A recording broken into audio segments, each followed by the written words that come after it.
Welcome to Freedom Cast, a podcast dedicated to interviewing star icons and entrepreneurs who have encouraged others to become more healthy and active. My name is Ashton, and it's my pleasure to host you as we take another trip through the fitness industry.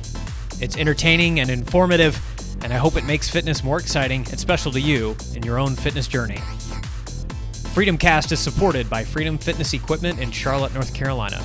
Freedom Fitness Equipment serves the health and fitness community nationwide, from free weights and strength equipment for home gyms and studios to cardio and conditioning equipment for commercial spaces. Check them out at freedomfitnessequipment.com. Let's get rolling with today's show. Yeah, so what did you post on TikTok that just like started popping off? Honestly, my first ever video, I think, technically went viral. It was just my overhead press. Wow. I think it was my first time ever hitting 405 or 425. And we had an event at my gym. It was called Freak Night. And essentially it was like an open house where all the pros went. And, you know, the gym was slammed and I got hyped up for a really big lift. Everyone thought I was hitting a squat on TikTok, and it happened to be an overhead press. So oh, God. I got really lucky with that. Yeah. Wow. What was your, holy cow. So you're putting up insane numbers anyway, and I'll ask you about those in just a second. What was your overhead press for that one? I think for that video it was 425, but I recently pushed it up to 440, and I'm trying to hit 455-ish this block. So holy crap. So yeah. Are you lifting with like I know you've got straps and stuff, so you're not doing multiply, you're just doing basically raw, right? It's pretty much raw. So the way that I wrap my elbow wraps are essentially similar to like cuffs, from other companies. So it's just for tendon support, and it really doesn't give me much assistance compared to how you can wrap it, if that makes sense. That's crazy. Wow. Yeah, no, it does make sense. Okay, so for idiots like me who didn't know anything about you starting out, and like people are listening to this podcast, can you give us a little bit of background about who you are and how you even got started into the powerlifting game? Yeah. So, I mean, I guess I could start with my name. I'm Daniel Ryjov. I'm 28 years old. I've been powerlifting for 7 years, I think, around there. And I've just always been strong, I guess, my whole life. I played football and got into lifting for that. And I love bodybuilding, you know, so I grew up trying to bodybuild, and I just felt like my genetics weren't there for it, which I kind of regret now because I feel like it didn't really matter, if that makes sense. Yep. It was more of my training style. And I was repping like 405 on flat bench when I was like 20 or 21. What? With terrible form, you know, like bodybuilder form, you know, elbows flared out, flat back, like no leg drive. Had no idea what I was doing. And my friend, actually Nick Kiger, he was a big influencer a while back. I don't know if he's still lifting or not. I went to high school with him, and he told me like, man, you should try powerlifting. And I had no idea what it was, didn't know it was a sport. And then, yeah, that's how I got into it. So I learned leg drive. I learned proper bench technique, and my bench went up about 70 pounds, I believe, in a few months. Wow. Just from technique alone. So that is crazy. Yeah. When did you realize that, I mean, you knew you were always strong, you played football and that kind of thing, but like, when did you really realize, hey, these numbers are like record breaking? I mean, I guess I still kind of don't realize it. You know, I'm still kind of like mind blown by where my strength is at now. Like I said, when I was younger, I was always stronger, but I was never heavy. So I weighed like 175 to maybe 180 pounds at 6'2", which is pretty skinny.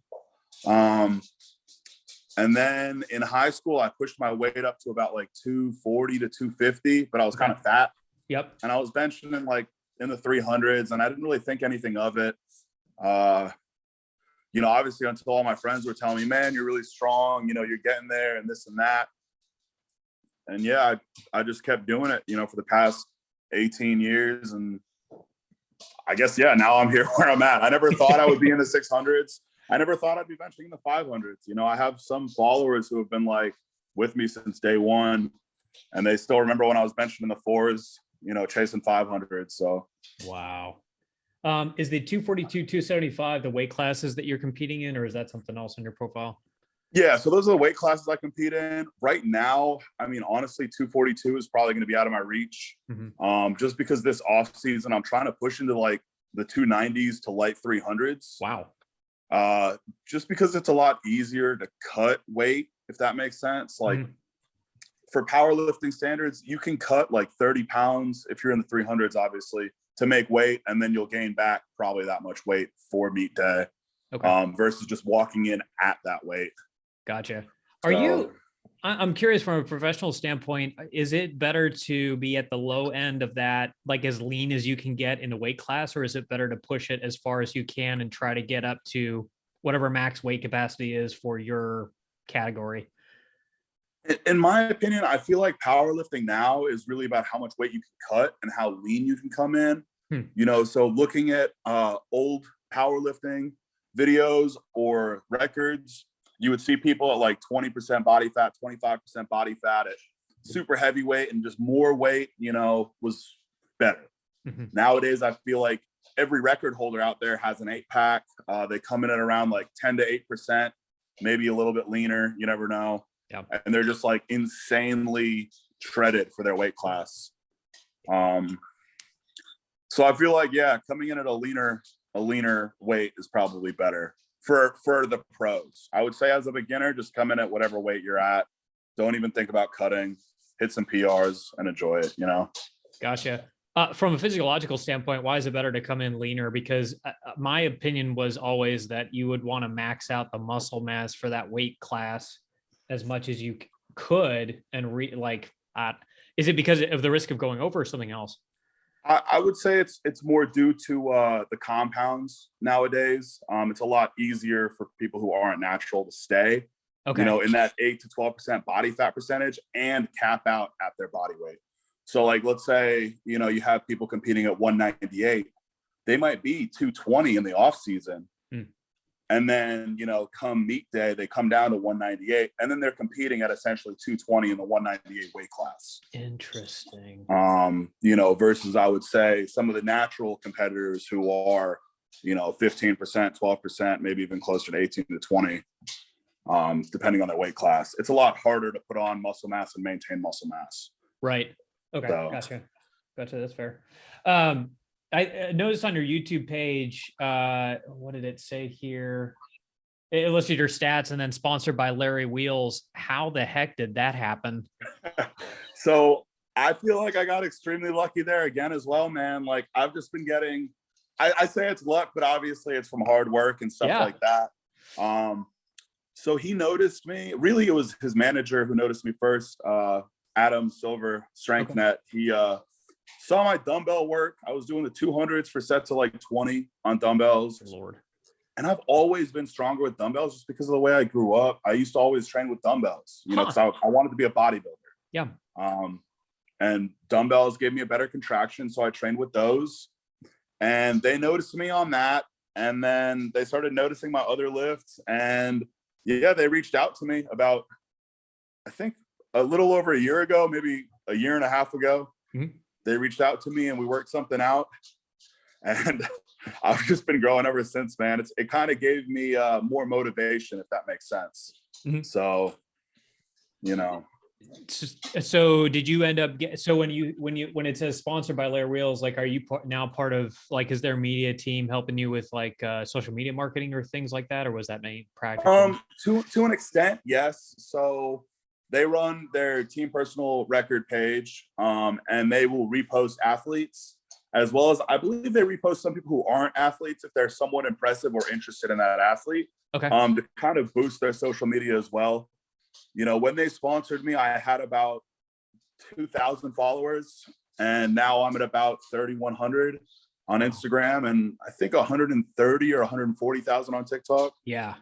So they kind of took a shot with me, and it paid off for both of us. So nice. Yeah, I got lucky, man.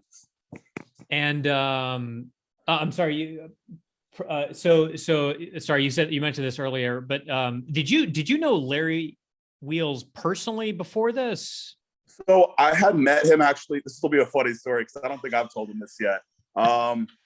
So I trained really close to where he originally trained at, Mount Vernon Barbell. Okay. And I would go up there for like my max attempts because I trained at a very, it's more of like a club, not so much a gym, if that makes sense. That's where I worked out at. So I would try and drive to these hardcore gyms to hit these big numbers. And there was one day when I'm the last person to try and clout chase. I actually avoided Larry from spotting me because I didn't want to try and like pull that card. And there was one day I was going for, I think it was a 525 bench. It was a PR at the time. Whoa. And there was no one in the gym except for Larry and BTC. And I had actually asked BTC to spot me instead of Larry, just because I didn't want, anything like that. And then there was one other time when Larry spotted me with, I think it was 180-pound dumbbells on incline. And I never tagged him in the videos. I don't even think I posted them on Instagram because I was, like I said, I just didn't want to try and, get clout off of his name. Sure. So, that's a funny story, I guess. I met him twice before, but I don't think he knew who I was at the time. Gotcha. That is so, and speaking of gyms, like, where in the world are you going? Because these places that you are posting seem like they're insanely well equipped and just awesome. So my current home gym I've been training at is Carbon Culture in Murfreesboro, Tennessee. Okay. I would say it's more bodybuilding oriented. We have pretty much the best equipment you could find anywhere. Yeah. We're starting to expand our powerlifting equipment. We've got like kilo plates up to about, I think, like 1,000 pounds, somewhere around there. Yes. Deadlift bars, squat bars, everything like that. But they just bought me a fat pad because I was complaining, and they overnighted it. So I'm really happy about that.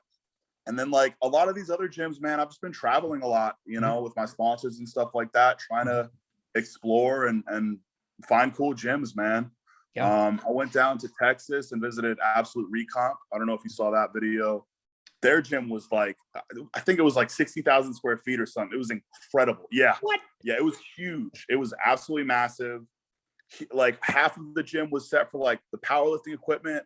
Then like they had a whole leg day section, and the rest was just like your conventional bodybuilding style gym. And they had dumbbells up to 200s, which was great. Wow. So, that's rare too. Jeez. Right. So what's I think I saw you recently. Were you repping out 250s?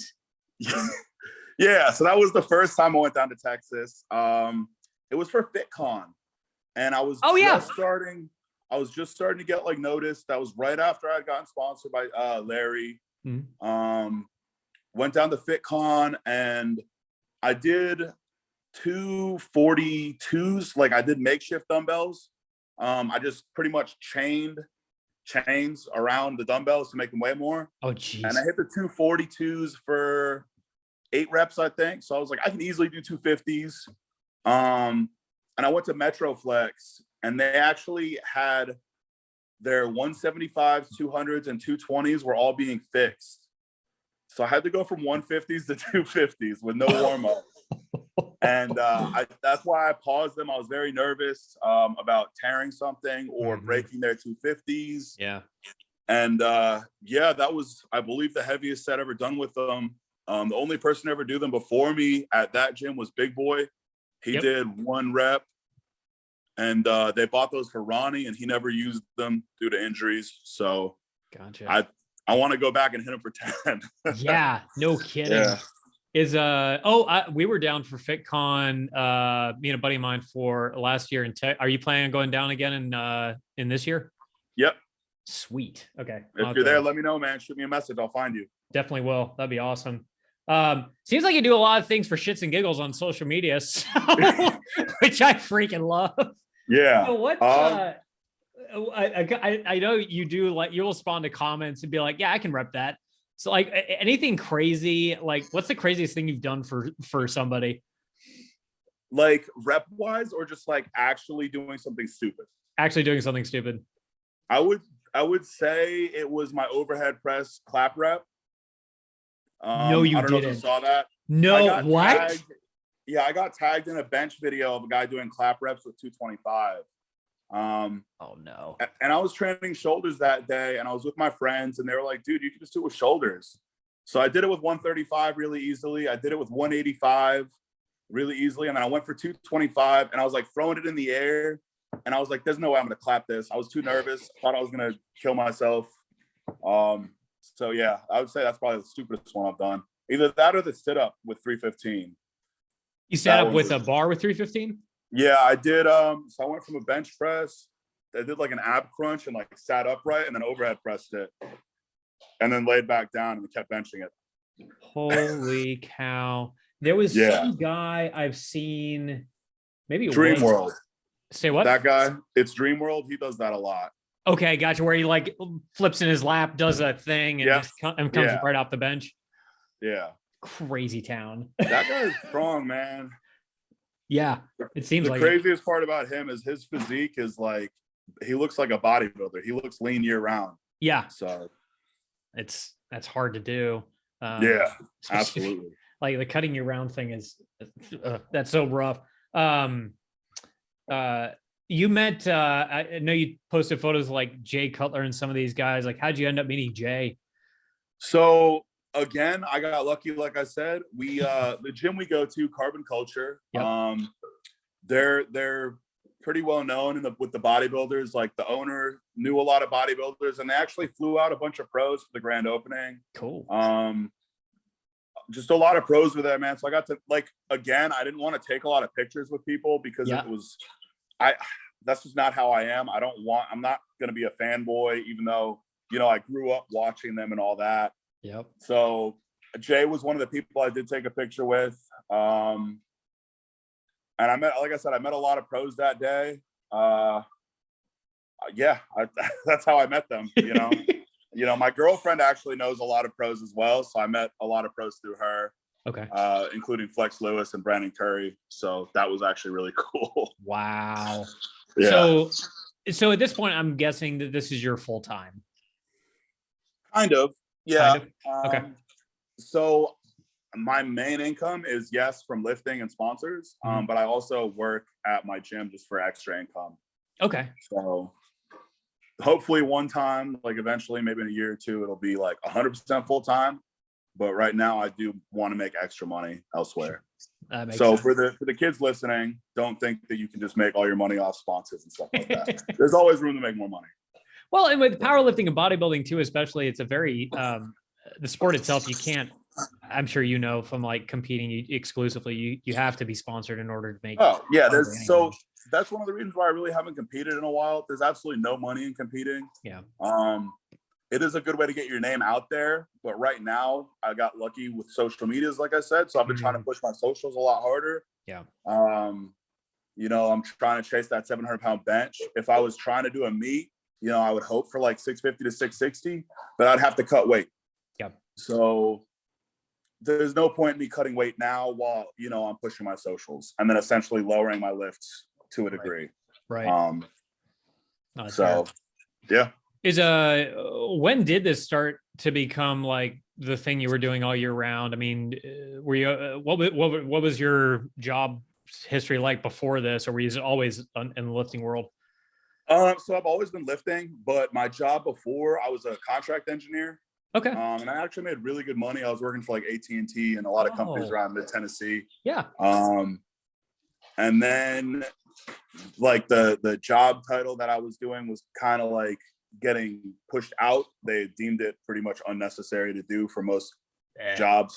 And then I kind of like bounced here and there, just bouncing at like different bars and clubs and stuff like that. And then during COVID, I got let go due to COVID.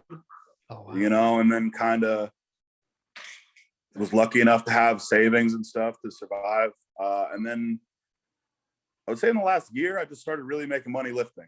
So I've been lifting for 18 years, 17 years, and then it took me that long to just finally start making a living wage. Gotcha. Yeah. So this is fair. So the success is, I mean, you've been successful for a while, but I mean, like the actual, like monetarily being able to monetize that in every way Right. is fairly recent. Nice. Yeah. So then for that, I'm always curious about that, especially with sponsorships and things. Like, were you having to go out and reach out to people? Or did you already have relationships with these guys and be like, hey, I'm thinking about doing this full time. What would you think about partnering up? So there's one company that I was with that I had a relationship in the past with, Obsidian Ammonia. Yeah. Like, I love their product. I've used it plenty of times throughout the years. And then there was one day when like we were just talking, and I was telling him how like I was helping one of their sponsors push product, and he was like, "Hey, why don't we just work together?" And I was like, "I don't know. I never thought about it." And he was like, "All right, well, here's your code. Here's this and that." And I was like, "All right, cool." Everything else, I got lucky with Larry. Adam had noticed me again with the dumbbell set. I believe was the first one he saw. Okay. And then with Rise, they actually made a TikTok, and this was when I first made my TikTok and I was blowing up. They made a TikTok and they were like, "Hey, we're looking for a new salaried athlete. Tag your favorite content creator." And it was when I had first started my TikTok. I gained like 30 or 40,000 followers in maybe a 1 to 2 month period. And yeah, exactly. So they all just like stormed Rise and like tagged them and got me another sponsorship. So I have, all my fans and followers to thank for that one, which is incredible. That's huge. So I haven't really reached out to anyone as far as, I know. But you seem like a likable, like community guy. I mean, seems like people freaking love you, man. I mean, honestly, like it's, I don't know if you've known, but I mean, the gym community is pretty positive overall, especially in like the powerlifting strongman world. But I mean, has the response to most of what you've done been positive, or has it been? Yeah, I feel like it's because it's kind of like two-sided what I do. So I take a lot of time out of my day to go through and read comments and respond to people. Nice. Which does take away, time from my day. But when I was younger, there were a couple kids in my school who were older and said they would help me out in the gym, and I like really looked up to them, and then they never came through. So kind of like left a bad taste in my mouth. So now that I'm at where I'm at, I really want to kind of influence as many kids as possible and know that like, yeah, even though I have however many followers, like I'm still going to do my best to respond to you. And, kids will tag me in their bench PRs and it'll be like 225 at 15. And I'm like, dude, that's crazy. And they'll freak out, and they'll be like, "Oh my God, you responded." I'm like, dude, yeah, of course. Like I'm trying my best to respond to everyone. So I feel like that's why all these kids support me as much as they do. It's because I'm trying my best to support them as well. I do a lot of giveaways. I think we did about $800 worth of giveaways in September alone for my birthday. Wow. Just giving away a bunch of stuff like that. I don't know. I just want to give back, man. All these kids, they're busting their ass off and they deserve it, in my opinion. Sure. Hey, you mentioned all the hard work and competitions and kind of being out of that for a little while. Have you competed a lot, or do you just kind of do it sporadically? So I've only competed twice in powerlifting. Oh, wow. Okay. Once when I was 23. Well, both times were when I was 23. One was in RPS. It was my first meet ever. I think I went 8 for 9. No. I went 7 for 9. Sorry. Okay. I dumped my second bench on my rib cage. I dropped it and it fell. It was 460, I believe, was my second attempt at 23. And then I hit 475 for my third attempt, and it moved well. I believe that put me at like 50 in the world at my weight and age, which I really had no idea until I looked it up just recently, which I think is really cool. And then I think I had a 1745 total at 242, which is pretty decent. It was like an elite total. Then I was planning on competing in nationals. So I did sorry, my cat. It's fine. It was either USPA or USAPL. I don't remember which federation it was. Yeah. Whichever one is the less strict fed. Probably USPA. I went 5 for 9, I believe. I was weighing like 250, and my friends were getting in my head, kind of told me I wasn't going to make weight. It was 10 days out. So I did 10 days of cardio and I came and weighed myself at 230. So I had cut way too much weight. No. Screwed up all my attempts because of it. And I had like a 1729 total at 230. So I lost a little bit on my total. I missed all my attempts really. And then after that, this is going to sound terrible, but I compared myself to like, Dan Green and Kevin Oak Strong. Oh yeah. Larry Wheels, all these athletes who were my age at the time, totaling in the 2000s. And I thought to myself, I can't compete. There's no reason for me to keep competing if I'm not there. So I stopped competing until I felt good enough, which in my opinion, I regret because obviously I'd have a bigger following if I had been competing. And now here I am. I almost have like a 2,300 total if I hit my gym lifts in a meet. And I still haven't competed just because I still feel like I'm not good enough, So, and now here I am, trying to take the number one bench. So we'll see what happens. Hey, well, with competition, and I haven't competed, so I probably can't speak very well to this, but you can. And the environment is totally different. The risk of injury is totally different. Like you've probably actually done yourself a service by not trying to, I don't know, max out frequently to get to competition level. I would agree with that. Simply because personally, I only max out every 3 to 6 months. So I would say maybe like 2 to 4 times a year.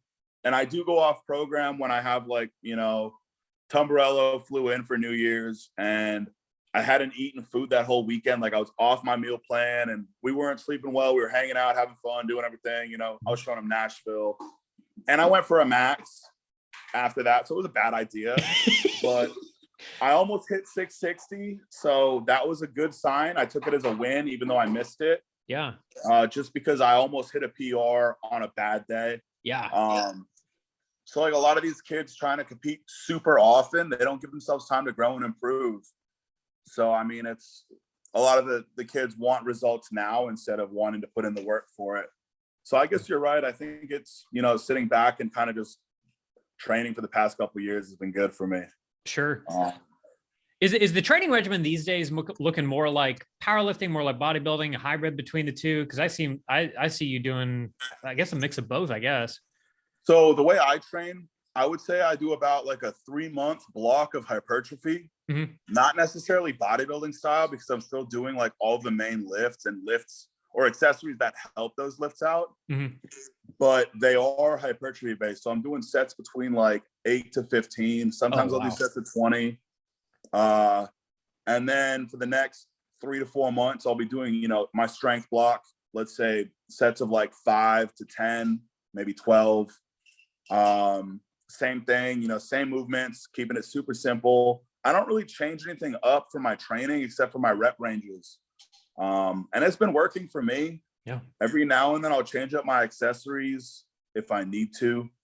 And then again, I'll do like another 3-month block of just heavier weights. But generally for like my hypertrophy and my strength block, I will always work up to a decently heavy single just to see how I feel for the day. Okay.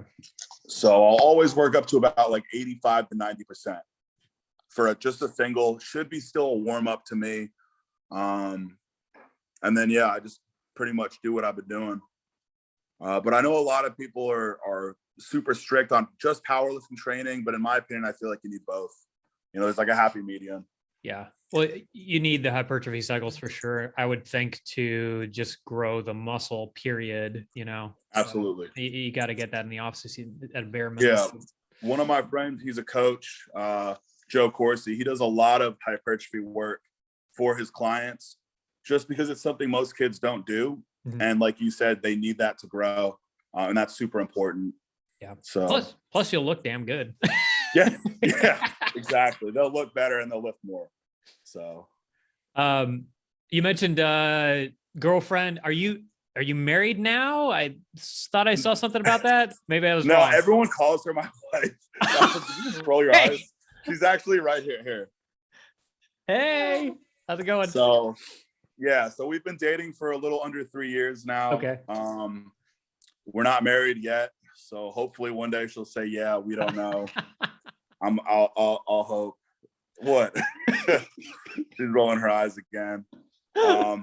But yeah, no, everyone calls her my wife in my TikToks and stuff like that. I don't correct them because honestly, there's no difference to me. If I'm taken, I'm taken. So I'll let people call her my wife. I'm fine with that, you know. Nice. I like it. But yeah. And where did you all meet? I guess kind of like through mutual friends. Okay. It's a very interesting story. But yeah, we met through mutual friends, I guess, and then I don't know how you want to. Ever since then, we've just been madly in love. So, yeah. No, she hated me when we first met, and then I won her over with my humor and charm and good luck and my magnificent beard. It's especially the beard. Especially the beard. You hear him? No, but yeah, she pretty much hated me, and then really, I grew on her. Yeah. Interesting. So she had dated bodybuilders in the past, and she thought that every bodybuilder was just like an asshole who was self-absorbed, and they're not wrong. Yeah. So when she first met me, she thought I was a bodybuilder, and then she realized I was a power lifter, and I would bring her like pizza and unhealthy food and win her over that. Yeah. She liked to eat. That's awesome. I love that. My wife and I are foodies, and that's one of the like between that and lifting, that's a great relationship to have. Right, exactly. So she competes in bodybuilding though. Okay. I'm trying to convince her to power lift because she's extremely strong for her size. Mm-hmm. When she had just competed, what did you weigh at 125? She was like 125 in her show. No, at the show it was 118. Oh, at the show she weighed in at 118. Okay. So she's around 118 to 130. So she would compete at probably, if she wanted to, the 115, I think it is. Okay. Weight class. Yep. And she squatted 315 for 5, naked knee. Yeah, exactly. Deadlifted 330 for a double and pulled 365 for a single. This is no powerlifting training at all. What? And she had benched 205. Okay, yeah. Hey, if you're listening, you need to compete. Exactly. She's crazy strong, but like she just loves bodybuilding. You know, she loves dieting and all of that. Man. So, you know, from what I know about bodybuilding and interviewing like half a dozen bodybuilders already, like that is absolutely brutal. I don't know people who like actually they like the result afterward, but the process. So she actually likes the process. No, I was kidding. Oh, no. Yeah, she hates it. But she loves the look after. So yeah. Okay, gotcha. That's funny.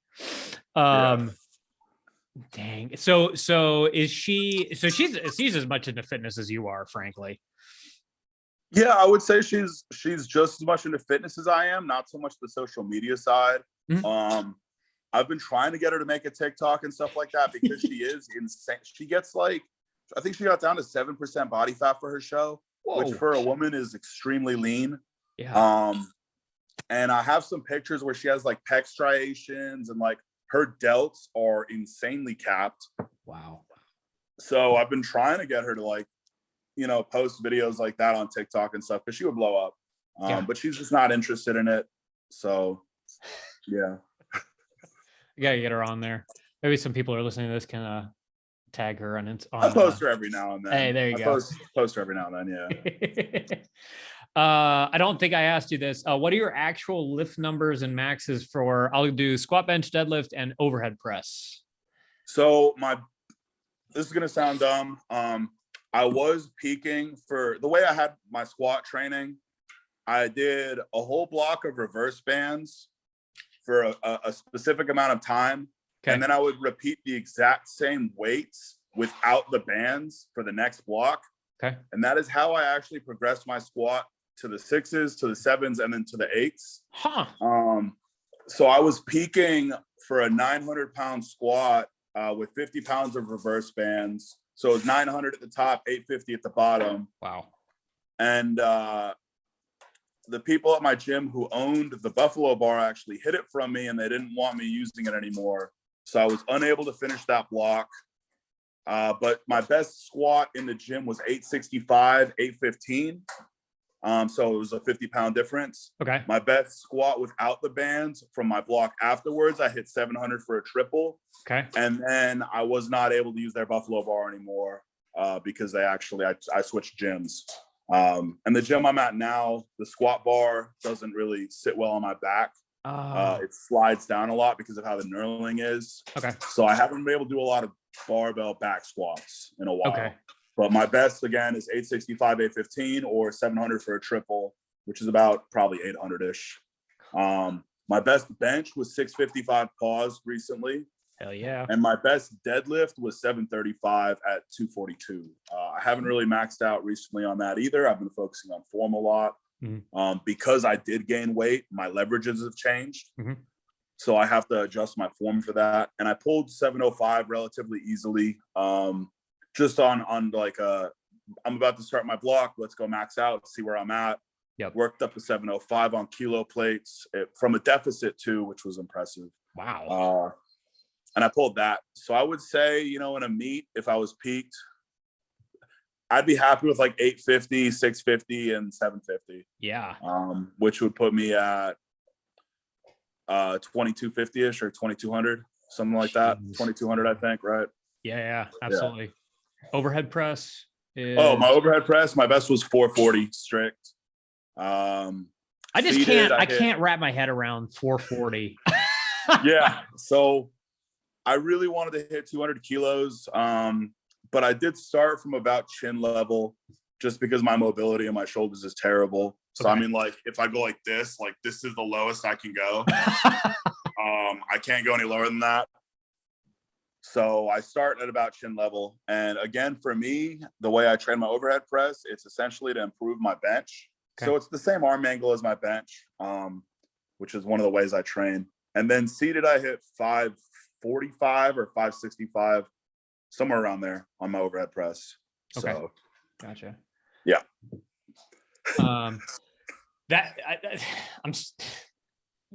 That's nuts. Is your overhead press is that essential? Would you consider that your signature lift then? I would say it's my most impressive. Yeah. I never really trained it when I was younger. Honestly, I did. I think that's why my shoulders were as strong as they are now. I did a lot of hypertrophy work. I did a lot of lateral raises. I never really touched barbell presses ever for my shoulders until about 22, 23, when my friend Nick had told me, hey, do these, it'll increase your bench. So I started doing them and I was really good at them. Okay. And now here I am, 6-7 years later, shoulder pressing 400 for reps. So. And it's easy. So any tips? Because my bench press and my overhead press. Now, preface this: my arms are super long, and I know guys, and I can deadlift like crazy, but my bench and my overhead press in particular are bad. And I know overhead press, like you said, really helps the bench. Any tips for overhead pressing, other than positioning on your hand and that kind of stuff, like loading the bones in your hand that you could recommend?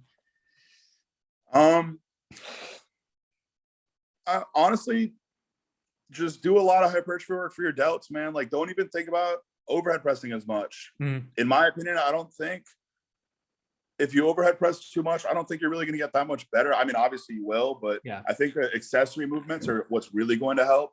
Okay. If you fail at lockout, it could be due to not bracing your core properly or something like that, or the fact that your legs are giving out, maybe your back isn't strong enough. Right. One of the ways I set up for my overhead press is I think about setting up for a back squat. So I'll lock my shoulder blades back, I'll lock my lats in place, I'll take a deep breath, and I'll set up for my back squat, but I'll start in a front rack position. So that might help as well. You might unrack it and you just might not be tight enough, if that makes sense. Yeah. So yeah, the time under tension and that kind of thing. Okay, gotcha. All right. Honestly, like I said, I have no idea why I'm this strong. Yeah. It's hard to tell you. My workouts are very basic. I don't do anything crazy. Mm-hmm. I do a ton of lateral raises, front raises, rear delt work. Sorry. Yep. And that's really it, man. I don't do any accessories for my overhead press other than that. Yeah.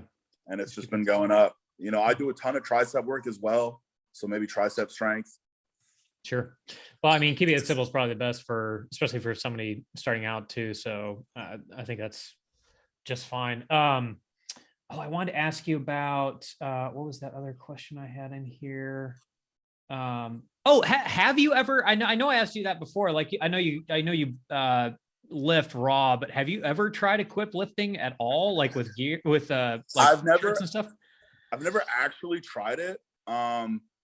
I have put on a shirt one time. Okay. Just to see how difficult it was to move my arms. Yeah. And I literally, with all of my back strength, I couldn't even bend my arms a little bit. So I feel like I would bench a lot. Yeah. Like over 1,000 pounds. I do a lot of slingshot work for accessories. That's the one bench accessory that I love doing. Yeah. Just because, so you know Eric Spoto, right? Spoto press. So Spoto pressing is essentially like a bench press, but it's where you stop, 2 to 3 inches above your chest. Okay. Right. And it's supposed to help your bench a lot. But when you do that, you're supposed to be at around like 80 to 85% of whatever weight you were just doing working wise. Okay. So let's say you do 100 pounds on your regular bench for sets of 5, Spoto press, you go to 80 pounds for sets of 5, and etc. I found by adding a slingshot in, just your basic slingshot, you can stay at 100% of your working weight for your Spoto presses. So let's say for me, I do 550 for sets of 5 on my raw set, pause. I'll go to my Spoto presses with a slingshot at 550 as well. Okay. Just so that I can kind of train my lockout a little bit more. Yep. So that is somewhat similar to equipped, I guess. It's the closest thing. Yeah. Yeah. And the slingshot, just for people listening, like that's a piece of fabric that is it's stretch. What is the actual material? It's not nylon. It's Kevlar, I believe. Okay. Maybe. I'm not sure. Okay. And you just wrap it around your near your elbows, and it stretches on your chest, and it acts like an elastic reflex to get back up to it's like a rubber band, right? Yeah. Okay. Yeah. Awesome. Excellent. So you're going to be where are your travels taking you next? Like what's your next destination? In 3 weeks, I believe I'm going back down to Texas. I'm going to go visit the Ryjov headquarters again. Oh yeah. They're building a new place, right? We're announcing like the Rise Fuel launch, and we're doing a huge meet and greet with all the athletes. A lot of the big named athletes are supposed to be there, so I'm excited for that. Awesome. And then I was supposed to go to the LA Expo to lift at Iron Wars for CT Fletcher. That got delayed until May. Okay. So I have Texas in 3 weeks and then Cali in May. And I would like to sneak a trip to Dubai somewhere in there to go lift with Larry, but we'll see about that.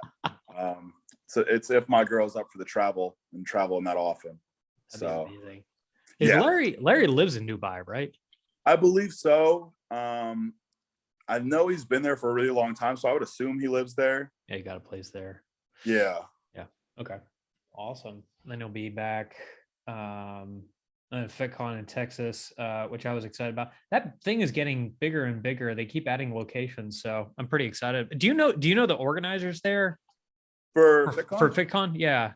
I don't. Okay. When is FitCon this year? That's in June. June? Yeah, it should be at the same place. Yeah. It was awesome last year, man. It was really cool. Yeah, so had a good time. Where can people find you if they want to look at your amazing overhead pressing on social? Instagram, TikTok, YouTube, just my name, Daniel Ryjov, Ryjov. Awesome. Just super simple. And yeah, awesome. That's where it's at, man. And I just want to let you promote a little bit here. You've got programming too for I think what is it? Is it all the lifts, right? You've got coaching and that kind of thing, right? Yeah. So it's not me coaching. It's someone who I have had coach me in the past. Oh, got it. He still does my programming for my squats and deadlifts when I am training them. It's my friend Joe I told you about. He's extremely knowledgeable on lifts. He actually just hit, I think it was a 793 deadlift. He's a 900-pound squatter. Dude is insanely strong. He's going to be pushing some records here soon. Wow. Competes at 275 as well. Just all around good guy. And he writes his programs all generally personalized. And I had asked him to make affordable programming for my followers. So our bench program is about $10, I believe, for a 12-week block. It might be 8 weeks. Okay.